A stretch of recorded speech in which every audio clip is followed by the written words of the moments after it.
Do you worry about ransomware, data breaches, reputation damage, especially from phishing attacks, on employees working from home? The facts are, top cloud security tools have a 15% failure rate. 51% of phishing is social media based. Pixum knows because Pixum detects and stops breaches at point of click.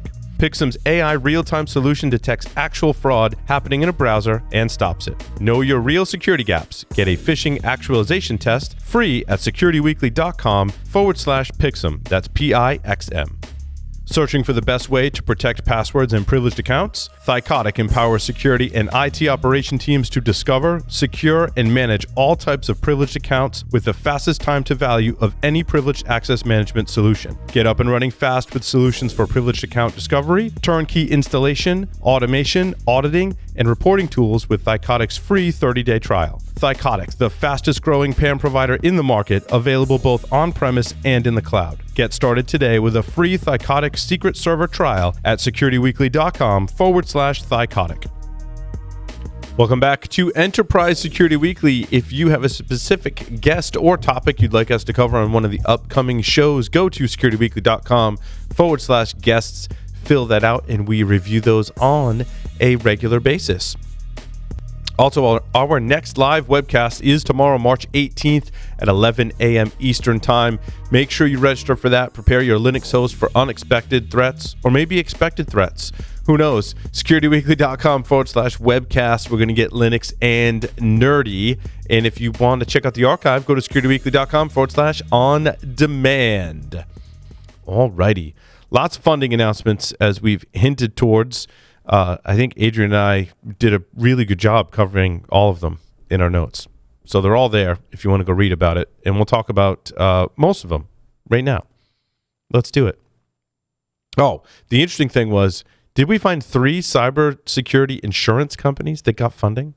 3, yep. That's astonishing for so many reasons.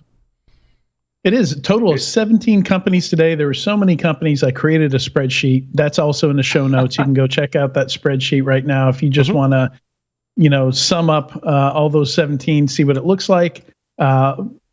Spoiler, they add up to just over $1 billion. Nice. Oh, so it was a light week, right? Nothing to it. Oh, one of them is Cowbell Cyber, which I just thought. I think, Adrian, you said someone's a Saturday Night Live fan or something, right? Yeah. We always need more cowbell. Yep. Either that or Will Ferrell's an investor. Something. They raised $20 million. Yeah, which is small compared to the other ones. Corvus raised 100 and Coalition Insurance raised 175. So apparently, cybersecurity insurance is hot. It's taken off. Yeah, what switched? Why did it switch?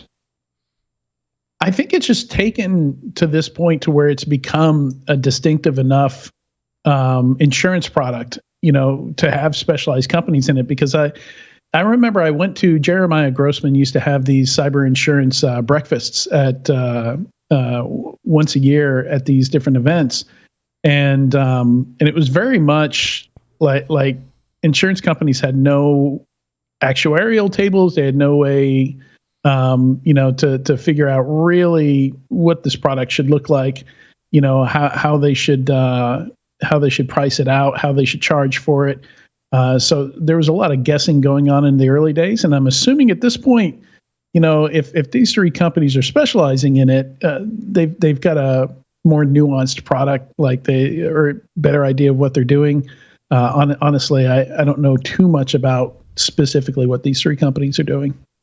The Cowbell one says that it's an AI powered one, which leads me to believe that maybe there's finally enough actuarial data within records lost, impact, dollars, et cetera, that they're able to make educated guesses and use AI to pull in a bunch of feature vectors and determine what the risk level is and properly insure each bet. Maybe that's the difference.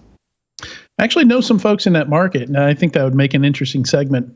It'd be interesting to hear back from some of our listeners, see if they'd be interested in a cyber insurance segment. Absolutely. Duly noted. What else in funding? HeraSoft looks to stop ransomware attacks. A $5 million Series A, which is kind of a small Series A. Oh, what I thought was interesting was, no, this isn't a Silicon Valley-based startup. It's not an Israeli-based startup. It is bought Bartlesville, Oklahoma is where they're from. Wow. Yeah. And locally funded too, led by United Capital Management of Kansas. Close, pretty close to Oklahoma. Close, right.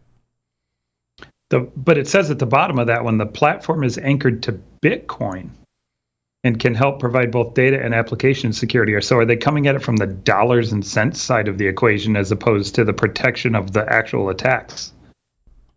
There was some usage of cryptocurrency type technology to help secure the data in the application, like buried in this article, which is interesting that they're like US based, funded by US based. It's cryptocurrency, so it's not even, it's like something a little more bleeding edge than you would typically see across the board, and then funded right here in the US.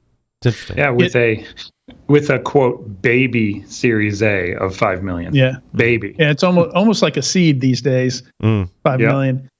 And it's interesting. They say the platform was spun out of Anthem Gold, a cryptocurrency that allows users to buy gold with blockchain technology. So we're going to have some new categories here, I think, because some of the other ones that have funding here this week, I think at least one of them is a cybersecurity startup entirely focused on protecting cryptocurrency. So we're starting to see new categories here, I think. That's good. What else we got for funding? We got Coalition, HeraSoft, Cowbell. Things. Got a lot. We got a few. Let's go. Keep going. We almost have to do like a speed round. We do. Autonomous breach protection startup Cynet. They raised $40 million and hired Chris Roberts. Yep. Which is awesome. Good for them.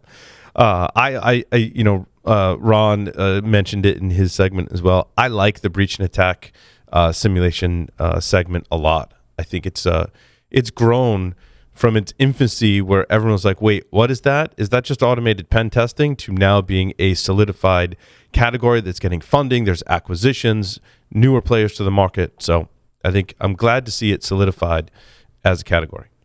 My favorite thing about this category is the use case of validating your other security products. I actually, disclaimer, I used to work for, my company was actually acquired by a breach and attack simulation company because we provided some services that actually use their products. And one of the key things, one of the key services we provided was to see if your MSSP is listening, paying attention, to see if your products are configured correctly. So we put together a bunch of automated tests to be able to find that out very quickly and see, not just the products themselves, would they see it, but are your people going to see those? Are you running into the classic target issue of, well, yeah, the security products saw it, but the people didn't, or they did and they didn't respond to it. So I think it's an important market. Adrian, given your depth of analysis in that market and where you come from, is that a evolutionary layer on top of penetration testing and potentially bug bounty, turning it into attack simulation, or is it truly a revolutionary market disruption? I don't think it's disrupting anything. I think it is a new market, and I think it's the way you're going to use it. I think it'll change how penetration tests are delivered. So evolution. Yeah, but I don't think it replaces penetration tests really, because you still don't have a human behind there. Really what a lot of these tools are doing is on a daily basis, not only checking to make sure your stuff is configured correctly, but ongoing monitoring them by running these tests over and over and over to make sure, that those configurations stay that way. It's interesting, the intersection between attack surface management, vulnerability management, and breach and attack simulation. Yeah. Because right now you've got to integrate to get all those things. I don't know of any company that's doing all three of those things, at least particularly well. I don't know. It sounds like a PE roll-up opportunity to me. Yeah, or MSSP service or something, right? Because I think those are three crucial categories. If I'm defending an enterprise, I want those things. Like you're saying, Adrian, there's basically automated processes that are just constantly crawling and detecting those exposures or conditions that need attention. The problem becomes is how do you prioritize, though? Right. Then you're And going to it's go to Kenna. So like now how many vendors are we integrating together to be able to basically have automated systems, which aren't catching everything, obviously, but just telling me if there's drift, if there's some kind of exposure, and managing the process to fix it on an ongoing basis. And it's all about these operational fundamentals. Ron mentioned that, there's still a lot of fundamental issues that aren't solved, but even for ones that are solved, there are more things we need to ensure that we're doing those correctly. Yep. Walk before we run. Something like that. Interesting. Docker raised $23 million. We talk about like all these raises, and Adrian and I are like, wait, why is it like Docker created containers, or was really early on, obviously. I actually don't know the history of what led it there. There's other container technologies, obviously, other than Docker, but kind of interesting that their raise was Series B of $23 million.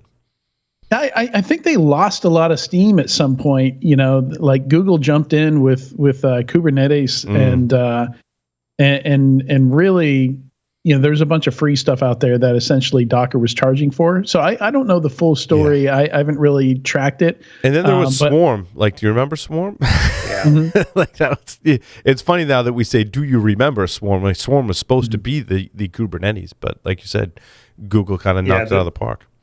The thing about Docker is they got chewed up by others. So when you say Docker, everybody thinks Docker containers, the container itself. But really what Docker was supposed to be the pipeline that manages and runs the containers. And so the containers were conceptually, or the concept of the container was conceptually free. And the management platform around it, and they just got dominated by competitive pressures. Yeah, private registry. Yep, the cloud providers really ate their lunch, right? Yep, and gave people an offering in all the three major cloud providers to run your containers. Yep.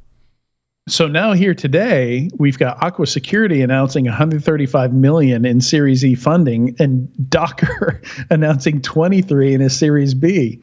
Like it's just so crazy that Aqua, when Aqua came about, Docker was just revolutionizing the space and popularizing it. And now, they're raising, I don't know how many times, 5-6 times the amount of money. But the addressable market is larger because if you're Docker, you're Docker. If you're Aqua, it doesn't. Hey, wherever you're running your containers, we can help you secure them, and that's more companies. So how do you feel if you are Twistlock or B Palo Alto in this particular case, and thinking of what they paid for Twistlock 4 years ago, and Twistlock was dominating Aqua in market at that time. And gosh, if I was the Twistlock founders and I exited that early now, I'd be kicking my own ass. Yeah. Yeah, it was for Palo Alto, a fairly small acquisition, wasn't it? Less than 200? I think it was closer to four or five, but even so, like that's probably $1.5 billion in today's market, and that's just 4 or 5 years later. So Palo Alto's got to be like, yeah, we got a great deal there. Yeah, definitely. All right, 410.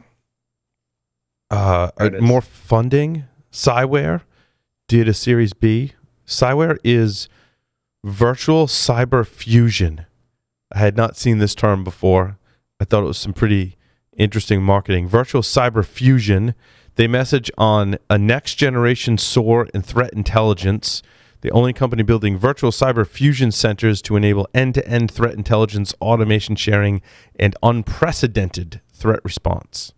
Cyber fusion makes me hungry. Right? I want a cyber fusion meal. It's like Asian fusion or something, right? Exactly. Is that like shawarma? I've always wanted to try it.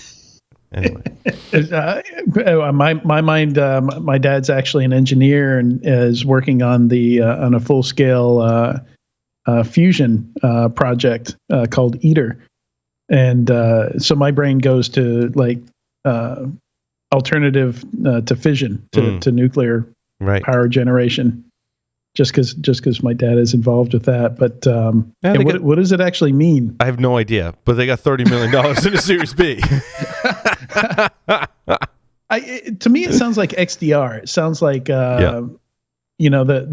just the combination of multiple types of detection and response technologies, and they're also talking about, are they an MSSP? I don't know. I couldn't figure it out. We'll figure it out. There was an XDR one in there. I'm not sure which one was that. Technical and strategic. The XDR was that not Cynet? Does Cynet not do XDR as well? Yeah, Cynet XDR. Cynet is autonomous XDR. Interesting. Yep. Very confusing. Rumble raises $5 million in VC funding. No, we had HD on the show. He was like, "No, we're not talking about any funding stuff." I was like, "That's cool." Like a lot of companies are at a stage where they're like, "No, it's not. Not talking about it." I was curious where you found this one. Everybody's talking about funding stuff. I mean, maybe it happens, maybe it doesn't happen. But HD and the amount of traction he's getting and the amount of press he's getting, there's no way you can't talk funding. You may be saying no a lot, but they're knocking at the door. Yeah.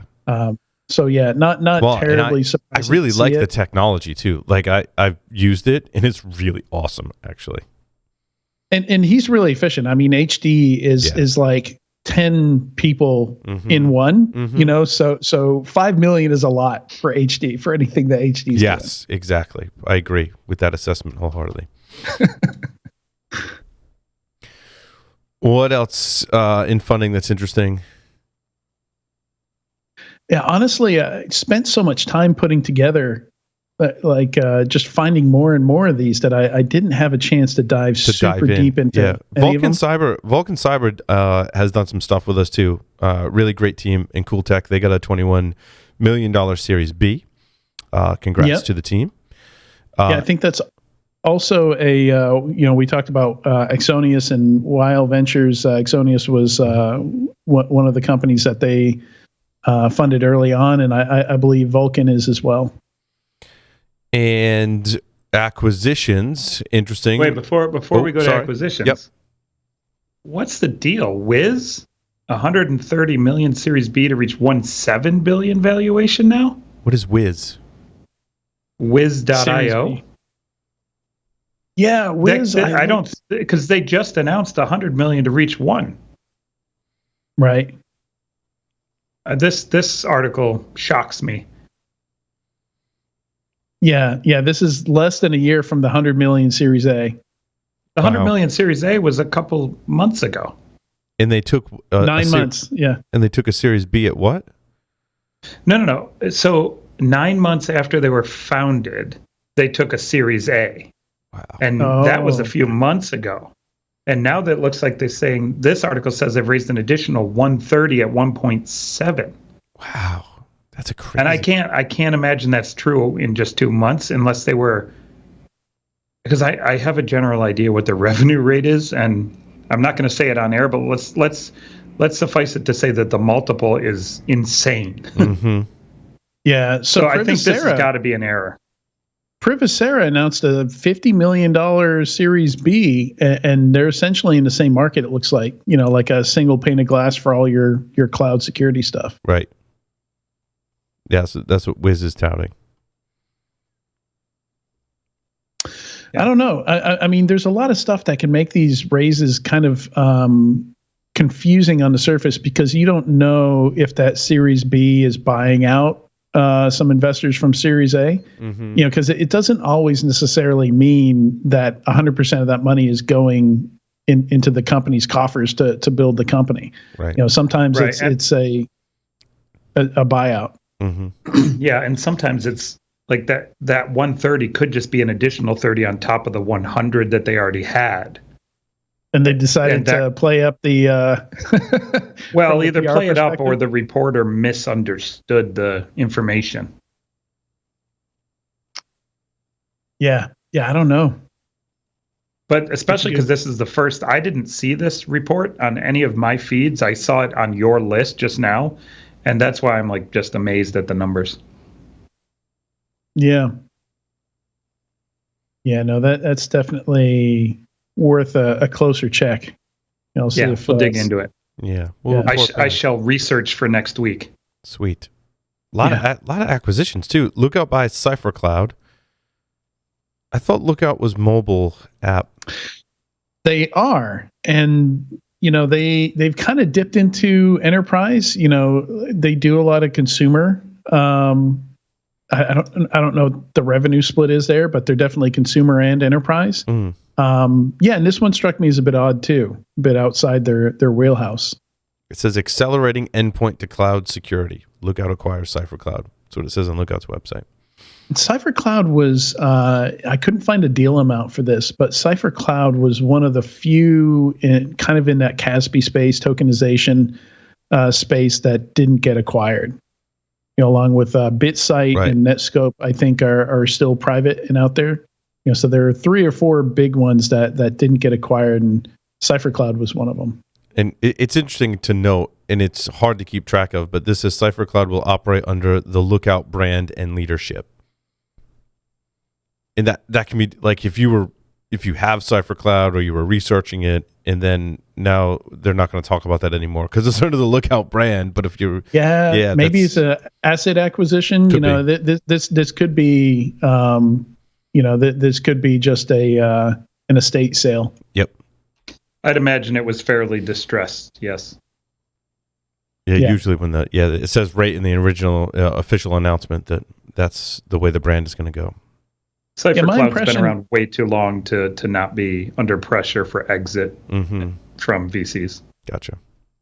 Yeah, my impression was they had a hard time holding on to, just get deals going. I heard, rumors about, 6, 9, 12-month implementations, just taking forever to get going. And anytime the SaaS product that you're encrypting data into changes, they weren't real quick on updating with that. So,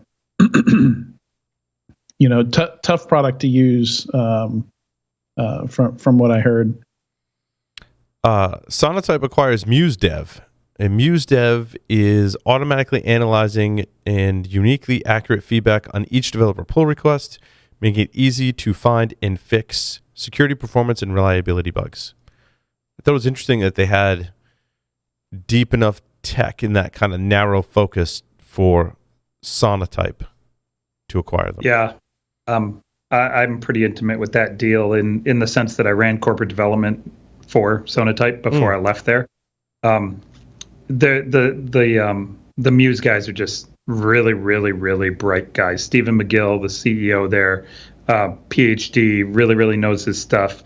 And they made a really interesting broad platform for integrating application security technologies directly into the GitOps model that I've been pushing for a while. And Sonatype recognized the value of it to give them a breadth of services that go beyond what they do today for SCA and allow them to freshen up a GitOps model and freshen up more of a cloud solution. So I think it's a natural acquisition there, and I think that'll be a good fit for Sonatype. That's awesome. I'm very tempted to make a DevSecOps Clippy joke, but I won't. Sumologic acquires DF Labs. DF Labs they were a sponsor for a while on the show. They got their start in forensics, kind of pivoted into the SOAR market. I thought they had really great products in Sumologic, which is natural, probably Sumologic. Supernatural combination, right? Like they're adding some SOAR capability there for sure. Yeah, I think Logarithm it was started moving. I mean, SIM started moving into SOAR really in the early 2010s. Yeah, became a feature. And looks like Sumologic just basically bought that feature, which good for them. Yep. Acronis acquires Synapsis. I just wanted to point that out there. There's some name interesting things. It's a MSP in South Africa. But I didn't want people to get confused and think Synapsis different. Because I read it at first and I thought it was Synapsis. Same here. Right? Same I was like, here. oh, no, so don't read that wrong. Yeah, it's not Synapsis, it's Synapsis. Yeah. Gotcha. And based on our track record of geography as well, you can see why we're also confused.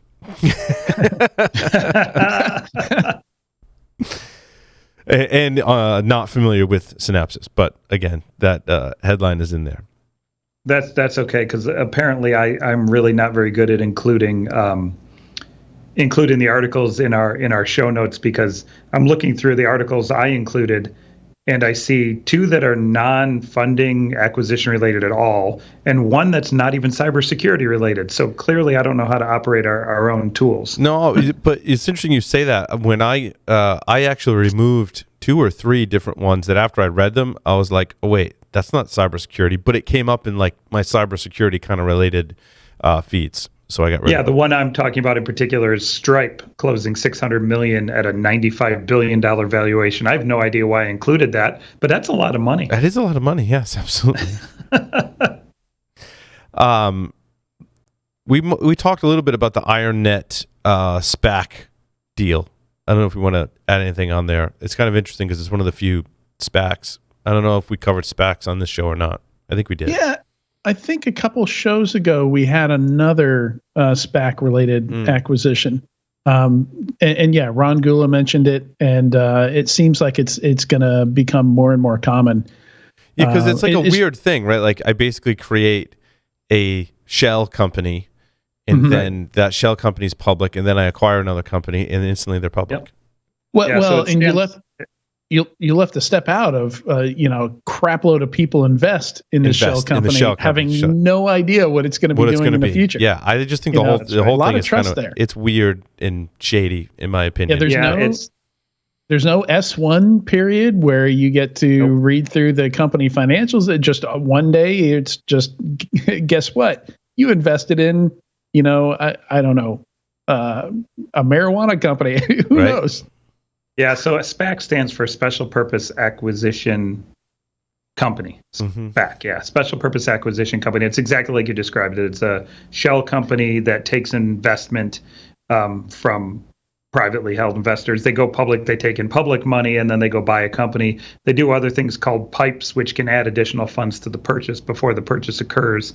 And so I'm personally invested in a handful of SPACs, and the thing is, most of the SPACs are supposed to have a general idea of what they're looking for. We're a SPAC looking for a fintech There's some player, guidelines. Cybersecurity player, or in the case of one of them that I'm actually in, it's a marijuana player, right? And so they do at least give you that much to go on. But at the end of the day, it's 100% pure speculation. I think we've reached chief SPAC level right now, because most of the SPACs I'm in are down about 30 to 40% from where I put my money in. So clearly I'm a good investor. You mean your marijuana SPAC isn't high? It's not high. Sadly. I think what I did there, I think what I might have done there is bought high and sold low. Or bought while you were high, maybe. That's what I might have been implying. Then you came down from it. Then I went, that was dumb. Sell low. Good job, Paul. Good job. Hey, so every once in a while. Well done. So I know we're not talking about, and this is not acquisition or money related, but you guys see that Molson Coors beer operations halted by hack? No. I didn't even get into the depth of the article, but Molson Coors had to stop their factories from making Molson beer due to a hack. Literally, that's the depth of the details, but that freaks me out, because if I can't get my Coors Light, we got a problem. You know what's funny? Well, and then there's people that can still go on and drink beer, so we're all good. Gustav, you hear that? You hear that, Gustav? I like water. You like water. Yeah, so I've been doing some mentoring sessions with one of our staff behind the camera, behind the mics, Gustav, and I decided for one of our mentoring sessions we were going to play with Showdown and look for brewery equipment that was unprotected and just on the internet. Oh, that's interesting. And lo and behold, found some brewery equipment. So we know what really happened here. It was not us. You guys for breaking the brewery. That's At what they least all not say. during our mentoring session. I can't vouch for what Gustav did after we're coming after you. Disconnected. At least you will have a difficult time proving it. And there's a lot of funding and acquisitions, even more that we didn't cover. But so another interesting, we were talking about Chris Roberts, his move there. Another move that I dropped into my show notes was the Kinderwagen, as many call him. Yeah, he was at Palo Alto. Yeah, so he was well known. You probably knew him, Tyler. I did, yeah, very well. I know Forrester. John as well. Yeah, he was at Forrester. Was it Forrester when I was at Tenable? We did a webcast together and stuff. Yeah. Famous for coining the zero trust term, and kind of popularizing it and championing both the philosophy and the term. He's continuing on that journey. Left Palo Alto, joining a company, MSSP called Onto-It, ON2IT, which it seems more like a zero trust consulting firm than an MSSP. I don't really understand what the company's doing, but he's joined it, and that's his new home. Cool. Interesting move. There was a startup and so now I'm also trying to find startups that are coming on the scene. So a startup called Argon has exited stealth mode. They seamlessly connect to the existing CI/CD pipelines. It's agentless and maps the development environment, assets, and user activities. Kind of interesting. Have not heard of them. Obviously, they just came out of stealth and just happened to see the announcement today. Code tampering detection technology. That's kind of interesting. So does that help the SolarWinds supply chain stuff? Maybe. Or more of the traditional, at least potentially the traditional supply chain, like the SCA, software composition analysis style supply chain attacks, where I poison like a Java library and then it gets distributed into 10 other libraries and eventually into 100 projects. Right. I was also thinking of that. Have you heard of JScrambler before? Mm-hmm. The obfuscation, Java obfuscation tool. Yeah, and they kind of like seed your JavaScript so you can see where else it's running, and it actually can prevent it from running and stuff like that. I also kind of thought of it in that light as well, perhaps. Java hardening. Could be interesting. Yeah, I mean, there's concepts of putting canaries in your code also. Things that would trigger, if it's viewed in a certain way, or if somebody tries to reverse engineer it. It was actually a use case for canary tokens. Is to, put some fake AWS keys and things like that in there.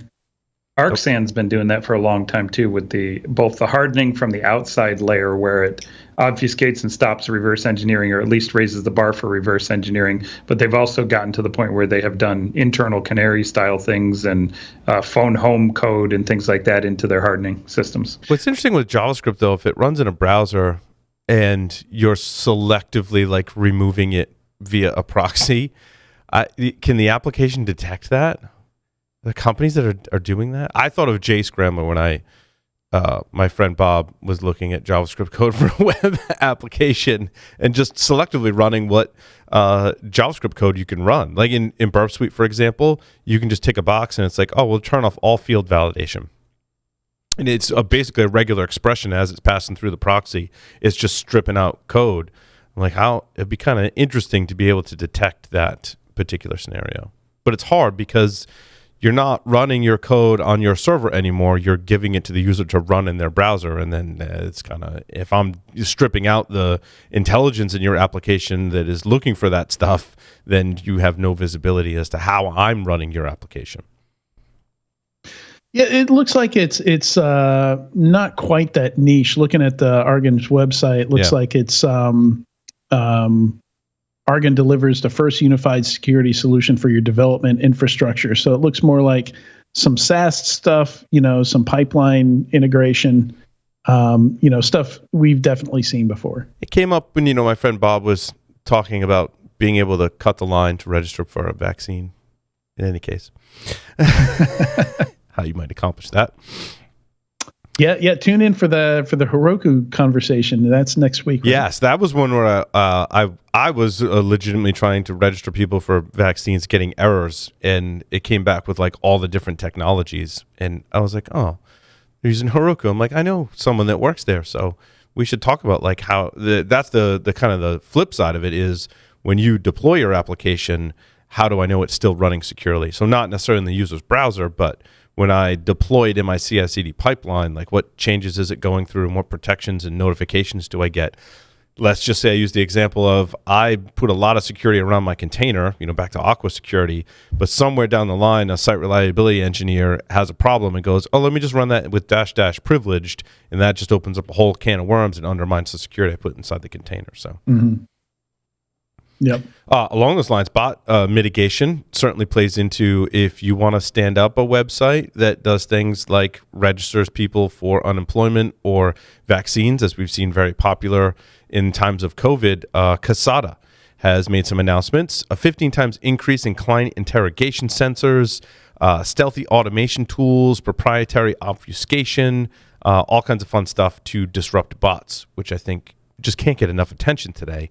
Again, if you think about if I came to you both and said, hey, next week we're going to open up a site where people can register for something and thousands of people are going to hit it all at once. Like, okay, go. You got a week. Like, bot detection should be, I think, something that's just inherently built into the app or the platform. Yeah, should be standard. Should be table stakes, right? Why? Yeah. Especially when municipalities are trying to, even work with partners to stand this stuff up. I think it should be table stakes. Well, that's the problem that Ron was talking about earlier. He was talking about all these other industries that are professionalized, like you have to be licensed to be an electrician, because mostly safety. Yes. And cars have to meet, certain standards, crash standards and certain standards to be on the road. And we've got to eventually get there with software products and security products. Yeah. It's much harder, though. Yeah, I mean the rate of change. Yeah, is tough. And how and where it runs. Like I said, you've got your cloud platform, the server side, the client side, in all a mix of technologies across all of those different endpoints, if you will. But we've seen some movement there. There was that California law. I don't remember the number for it. But basically said no more default passwords. Your product has to go through some process that results in a unique password. Right. It's a step in the right direction. For like an IoT product, like your NetGear router or whatever. Definitely a step in the right direction. Yeah. Along those lines, Rapid7 announces a new release of T-Cell for Amazon CloudFront. So it starts off, my quote was to help with this problem, but basically the problem is visibility into things like Lambda, right? And so their T-Cell CloudFront agent leverages Lambda at edge to help push security closer to the edge without requiring any code changes to your applications. So you can integrate directly with Amazon CloudFront using Lambda Edge to monitor inbound and outbound traffic with minimal performance impact without requiring your traffic to go somewhere else for inspection. Tyler, I know you follow this space, very closely. I thought this was a really super innovative announcement from Rapid7. I mean, they actually did a really good job explaining it in that one little blurb, right? Which is amazing. Yeah, no, it's definitely a very innovative announcement. What's interesting to me is where this positions Rapid7 against competition that they're not traditionally fighting against, right? Right. So this is going to position them against Signal Sciences inside of Fastly. This will position them against Previty and which is inside of Imperva. It'll position them against Akamai. It'll position them against Cloudflare. This is not an area where Rapid7 has traditionally played. No. So it's going to be interesting to see how they can handle this from a go-to-market marketing as well as additional development side. I actually think the development side will probably be fine given the T-Cell acquisition, but can the Rapid7 brand bridge the gap into those spaces against players that are much larger than them in those areas? Yeah, because Rapid7 has the app scanner side, but that's different. We're talking about developers, DevSecOps type people, which are different from your web scanner market. Very different. Is this coming out of an acquisition? T-Cell was the acquisition. T-Cell was the acquisition. Rapid7. Okay, I missed that one. T-Cell, Previty, Signal Sciences, Immunio. Yeah, Immunio. Yeah, we all were the early RASP crew. Right. Gotcha. But serverless functions is a difficult aspect to deal with. Beast. Yeah, to deal with in those RASP vendors. Yeah, and they all deal with it differently. Yeah, you can't, traditionally RASP, most RASP vendors ran as an agent. I used to jokingly call it endpoint security for your web server. Yeah. But yeah, obviously you can't do that with serverless. Let's see. There was another one in here. Kasada I got. It's getting hard to find things. It is. I know. We need some better technology to help sort these things together, right? And deduplicate to some point. And deduplicate. I thought I had more Aqua Security is also in. So they are now their security platform protects high density workloads on ARM-based infrastructure. And I'm assuming they're going after IoT, but it also said ARM-powered hosts on cloud infrastructure, edge, and IoT. AWS Graviton 2 are instances from AWS that I'm assuming are ARM-based instances, which is kind of interesting that Aqua would, I think, pretty early to market in there. Although I'm not sure what your ARM-based devices would be doing in the cloud. There's got to be some specific applications for that, and enough for Aqua to make an investment in it. Yeah, Tyler, I know there's use cases, IBM does some, naturally has some PowerPC, based bare metal and cloud stuff. And I've seen ARM, I don't know if it's mostly like mining and blockchain type stuff or I'm not sure. I think there's a couple things specific here, right? Is mobile and IoT are naturally going to be ARM-based more often than not. And I think Adrian just hit on it here, is anything that's doing highly compute-intensive type of work is going to probably be layered on top of the ARM stuff as well. And I wonder if this is step one to get into FPGA protection too. Could be. Also Raspberry Pis, but that's not, I don't think a market Aqua's, I don't think any security vendor's going after it, quite frankly. In fact, virtual Pis? Well, I've been kind of disappointed in the overall lack of support for the ARM-based platform because, Raspberry Pis are so cheap and easy to deploy, right. But sometimes you just don't get the support. There's still a deep divide, I think, between consumer stuff and enterprise stuff. And, I remember years ago talking to, I covered the endpoint space when I was an industry analyst.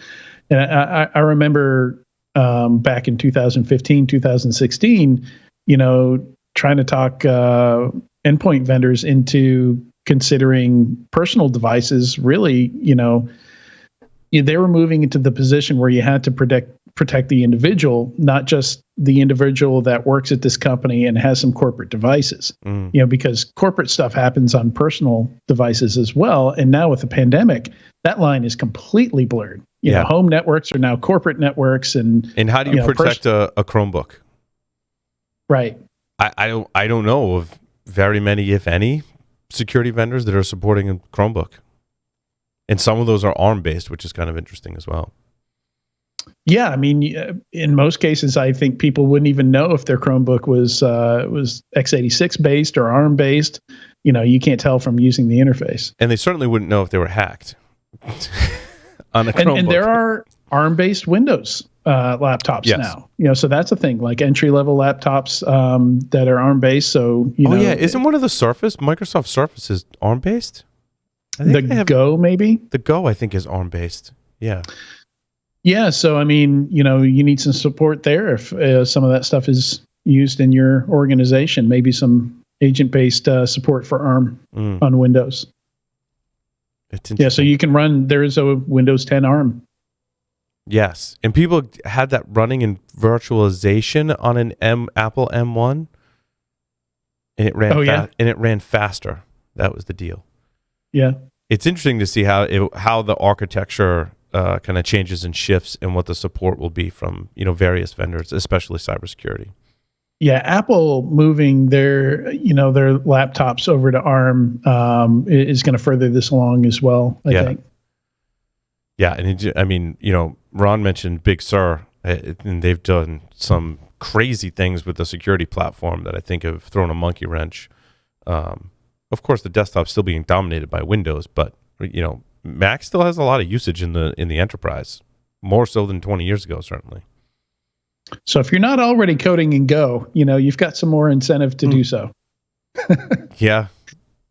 Yeah, your language is going to, dependent on the ability of it to support those different architectures. So what you're saying, Adrian, is that Go is much easier to cross. Yeah, if you suddenly need to produce an ARM-based agent, Go is going to be a lot easier to do that. Gotcha.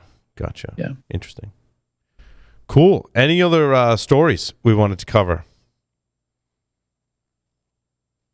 Oh, I'm funded out. Funded out. Funded out. $1 billion in investment in a single week in a market that's valued at what, Tyler? 100 billion? I don't even know what the sizing services of it is. I mean, we had SolarWinds. Last I checked, it was like the product side was half that. But, we had SolarWinds, and now we've got this exchange thing. So, as long as people keep hacking and making the headlines, you're going to see funding. I don't know how much that plays into it. I think that's pure, a lot of speculation there, but still. And even if it is a bubble, like Ron said, I found it interesting that Ron said it's going to keep getting bigger. It's right. That's why a burst point. That's why I asked about the bubble question, because I'm doing these investments into some of these companies thinking, geez, this is just outrageous valuation. Should I be doing this with my money, right? And then, I think I'm in agreement with them. I don't see it going down anytime soon, just because the problem is so vast, so broad, and the other companies are willing to make the payments to buy these smaller ones. Yep. And despite what Gula said, I've never seen many failures to exit in this market. I think we've seen some CipherClouds and some Bromiums, where the exit is certainly upside down based on the money put in. But rarely do you see just an asset sale or a company just go out of business. Most of them get some kind of exit. Yep. It's certainly safer than any other market, like any other, dev tools market or commercial style markets. Yeah. Interesting. Cool. Well, thank you everyone for listening and watching. And we're not going to end the show. We're going to come up next with Ilya Kolachenko from ImmuniWeb. Stay tuned.